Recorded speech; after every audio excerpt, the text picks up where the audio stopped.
এই দেখো রং মশালটা বেশ জ্বলছে কিন্তু অনেকক্ষণ ধরে, আর রং বেরঙের কালার হচ্ছে, বেশ ভালো। এবছর আমি কোনো বাজি কিনিনি, আগের বছরের অনেক বাজি ছিল, সেগুলোই জ্বালাচ্ছি।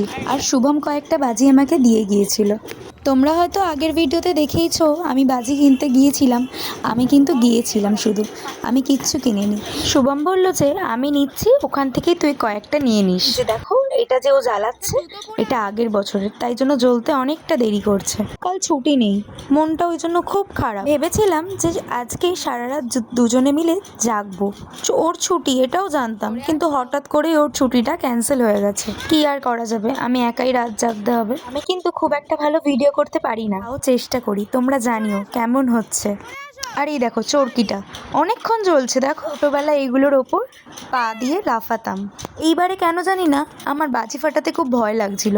আর এই দেখো চটপটি ফাটাচ্ছে, ও আবার হাতে চটপটি ফাটাতে জানে, আমার তো বাবা খুব ভয় লাগে। আমি বলছিলাম তুমি আজকে সব বাজিগুলো ফাটিয়ে দাও, বেকার প্রতি বছর রয়ে যায়। আর আমি এই দেখো ভয়ে তাড়াতাড়ি করে দৌড়ে যাচ্ছিলাম। আর কেন জানি না এবারে তুবড়িগুলো খুব বাজে দিয়েছিল, আসলে ওদের কাছে ছিল না, আমরা যখন গেছিলাম সঙ্গে সঙ্গে বানিয়ে দিয়েছিল। ওই দেখো বাস্ট কিনলো কিরম দেখেছো। সবাই কিন্তু সাবধানে বাজি ফাটিও, দিকে যেমন ফাটাতে ভালো লাগে তেমনি ভয়ও লাগে, কতজনের কত বিপদই না হয়।